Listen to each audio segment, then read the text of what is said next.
I'd like to thank Renu ji and Young Lives and Mrs. Rupa Kapoor and all of you.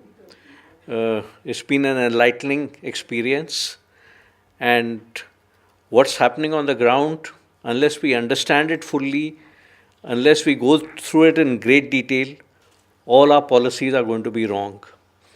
And that is why it is very important that such studies are conducted more and more and analyzed in depth, and we come to the right conclusions. So I thank all of you, and I look forward to having more productive discussions in future. Thanks a lot. I think what is very important and what I've seen in my fieldwork also, that all the programs, policies, schemes that are there are all for women. Mothers' meetings, other meetings, everything the mother has to learn, everything the women have to learn, everything the sasumas have to learn. What has happened to the sasurs? What has happened to the men? Why can't they understand about contraception? Because whatever you tell the women, it's finally the decision is on the man. So there has to be a policy where sabse pehle the young men has to be brought in, along with young girls. So the adolescent reproductive program has to be the most important program ever.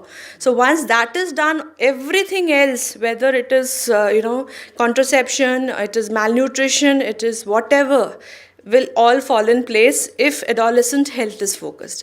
So the boys really have to be brought in, peer group has to be brought in, and it has to be a systematic change in all government programs and policies. And if the programs are always for women and girls, then it's really a lopsided program according to me. I always felt there should be an Anganwadi worker male who should talk on contraceptive issues with men.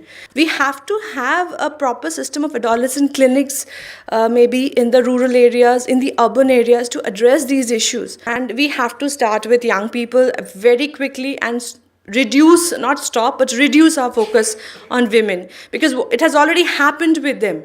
They may be learning about it and they may be touching upon the subject, but it's the young people who need to be involved.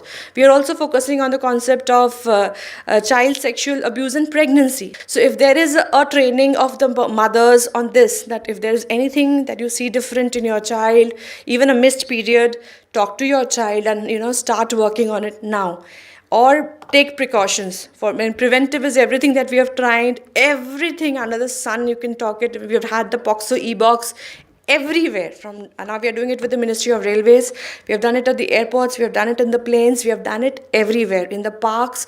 So for young people, for teenagers, the pregnancy has an immense, hard-hitting consequences on our mental and physical health. And if nobody talks about it, and then you try to have these hidden, secretive abortions, then the illegal issues start multiplying. That you've already seen in the newspapers, how children got sold and stuff, and it's happening in many of the states. So I think it's very important to have dialogues with children and in schools, in communities, everywhere, and we should focus on the concept of having adolescent clinics specially, so that children can go and tackle these issues. Thank you.